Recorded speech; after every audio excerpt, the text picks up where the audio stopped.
время как, по данным чеченских вооруженных сил, все подступы к Грозному закрыты, российские подразделения Министерства обороны и внутренних дел понесли первые потери на территории соседней Ингушетии. Там заполыхали 30 единиц техники. Министр обороны Павел Грачев, комментируя эти инциденты, заявил, что все это делалось с явного согласия руководства Ингушетии и при участии спецчастей МВД этой республики, открывших прицельный огонь по военнослужащим. По сути дела, считает Грачев, Руслан Аушев объявил войну президенту России. Тем временем сам президент Ингушетии Аушев обратился в Генеральную прокуратуру Российской Федерации с просьбой направить в республику группу для расследования преступных действий военнослужащих в отношении мирного населения. Сегодня рано утром 3 вооруженные колонны Министерства обороны и внутренних войск МВД России вошли на территорию Чечни из Ингушетии, Северной Осетии и Дагестана. В составе колонн танки, бронетехника, самоходные орудия. Колонны сопровождают вертолеты. По информации, которой мы располагаем к этому часу, российские войска, вошедшие со стороны города Моздок, достигли населения Толстой-Юрт, где примерно в 13 километрах от Грозного. Военнослужащие ведут переговоры с лицами, которые пытаются остановить движение колонн и разъясняют им смысл указа президента. Войска встречают сопротивление местных жителей, сообщает Франс Пресс. Еще не успев войти на территорию Чечни, 5 российских танков были подожжены. И Тартас передает, эшелон с бронетехникой и служащими МВД России, направлявшийся в сторону Грозного, блокирован в районе станции Орджоникидзевская. Впереди и позади состава пути были разобраны. Уже есть сообщения о жертвах. По данным Интерфакса, 2 ингуша убиты, 10 ранены при попытке остановить колонну российских войск. В Ингушетию продолжают прибывать беженцы из Чеченской Республики. Правительство Российской Федерации распространило обращение гражданам Республики Ингушетия, в котором говорится: вам обращается руководство Российской Федерации, не препятствуйте вводу войск на территории Чеченской Республики, а не выполняйте свой конституционный долг. Российская армия, взявшая направление на Чеченскую Республику, развертывает боевые действия на территории Ингушской Республики. Сегодня после 17 часов обстрелян населенный пункт Гази-Юрт вблизи города Назрани, в результате которого есть разрушения и жертвы среди мирных жителей. Самые свежие данные у президента Ингушетии Руслана Аушева. Вам известно, что договорились? Да, вот сейчас 26 самолет, нужно, чтобы 26 вывести, 4 гроба. Ингушетия фактически посредничает, потому что пользуется доверием обеих сторон, после того, как запретила русской армии пользоваться своей территорией для войны против Чечни. Мы будем препятствовать прохождению войск через Ингушетию, которые идут в сторону Чечни. Почему? Потому что мы один народ, и пропускать через себя той силу, которая будет принесла своих братьев, это не по-горски, не по-братски. Способна дудаевская власть сейчас пойти на какие-то компромиссы, скажем, не говорить конкретно сегодня о независимости, а попробовать решить сначала конфликт? Я думаю, конечно, способна. Только на сегодняшний день, вот, насколько я знаю, весь чеченский народ объединяется против фактора агрессии, против фактора применения силы. То по нашим горским обычаям уже здесь нет разночтения. Они сегодня, и любое бы их месте горский народ так поступил. И все сейчас будут высказываться в отношении того, что нельзя сегодня применять силу.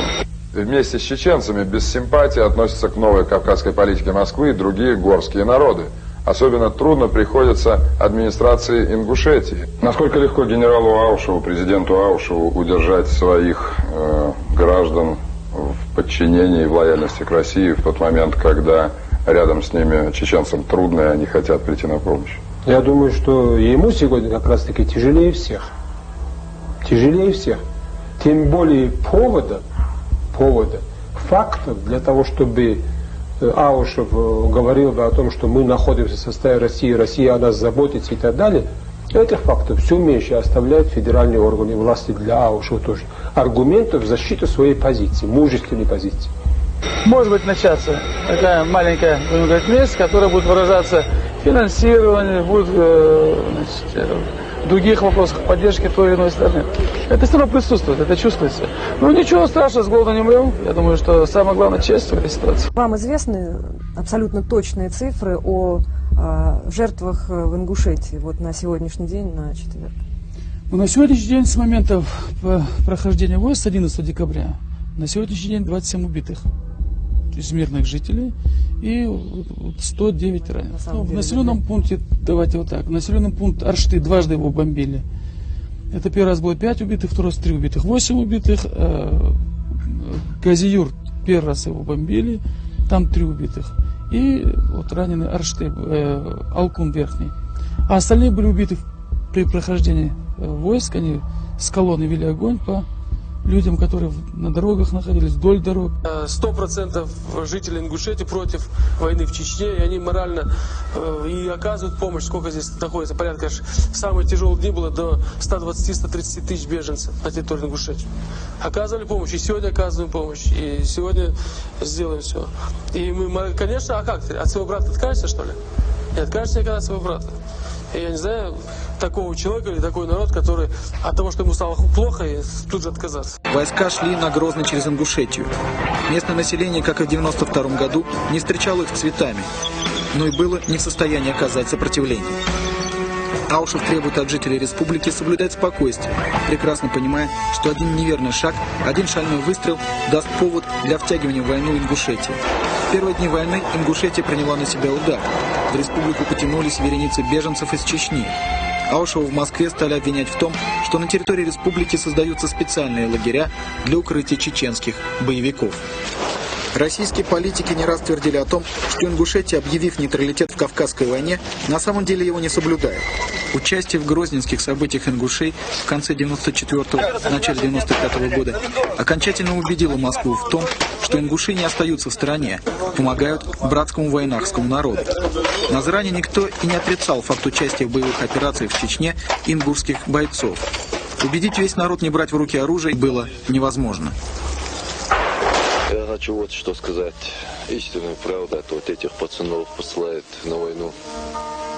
Ну так будем говорить, на мясорубку. Их на бойню в основном пускают. Вы же видели, там, которые горящие ребята лежат трупы. Их никто не забирает. Ханцу задвала шан мугой. Примерно он уметтеди, он там бежал айбу. Ночи бы, сели бы, что дадутся вниз дальше, то будет сильнее вождь. Наиболее тяжелое сопротивление встретила колонна, продвигавшаяся со стороны Ингушетии. Сейчас она находится в 40 километрах от столицы Чечни. С наступлением темноты продвижение войск к Грозному на сегодня прекратилось. Остановить эти колонны, потому что каждый по Конституции имеет право защитить свое жилье. Люди эти помнят 92 год, когда те же танки, тот же министр обороны давал команду на уничтожение. Сегодня днем мы наблюдали прохождение армейской колонны через Назрань. Жители Ингушетии блокировали дорогу. Отношение к действиям России откровенно враждебное. Ингушетии Руслан Аушев направил письмо в адрес исполняющего обязанности генерального прокурора Ильюшенко, в котором говорится: продвижение российских войск 11 декабря 1994 года по Ингушетии сопровождалось преступными действиями военнослужащих в отношении мирного населения республики.